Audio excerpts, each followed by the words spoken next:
got it. You know the drill. If you've hung around with TN Mathline here, TNLearn Mathline, it's going to be problem of the day. So let's take a look at our problem of the day for today. Ooh, this one looks like a pretty simple, straightforward one. It says change 12.5, that's what 0.5 or 5/10 gives us, 12.5% into a reduced fraction. So we're going to change this decimal, 12.5% or 12 5/10% into a reduced fraction. So let's have at it. Let's see where we're going to go here. We're going to go. First of all, when I look at 12 5/10%, I've got to think, what are we going to do? Well, percent means basically we need to divide by 100.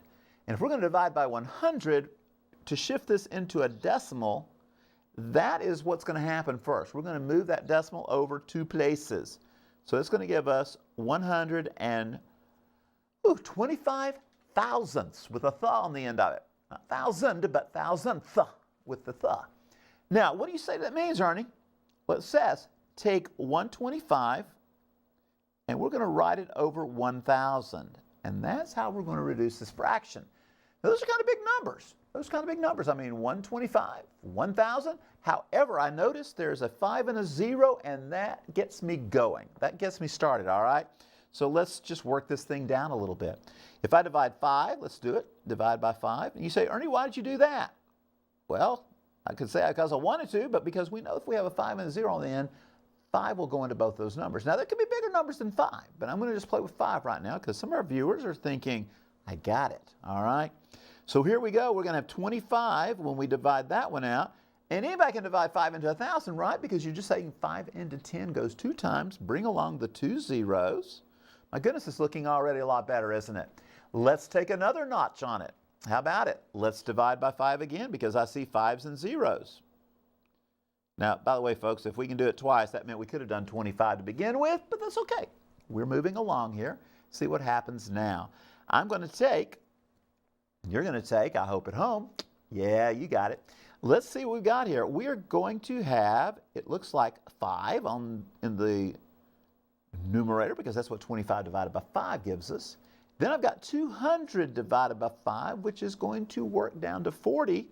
And things are looking so much better. I'm down to 5 over 40 now. 5 over 40. That's easy, isn't it? We know 5 is going to divide in there. Now we're going to divide 5 one more time. Woohoo! And divide by 5 one more time here. And hopefully, well, we don't have anywhere else to go because what's 5 divided by 5? Not 0, but it's 1. All right? Leaves us with 1 in the numerator. In the denominator, 40 divided by 5, that's going to give us 8. So, my friends, that gives us 1/8. 1/8. Now, for those of you who have trouble believing everything I say, which is understandable, let's see what 1/8 gives us on a calculator. All right, let's just divide it out.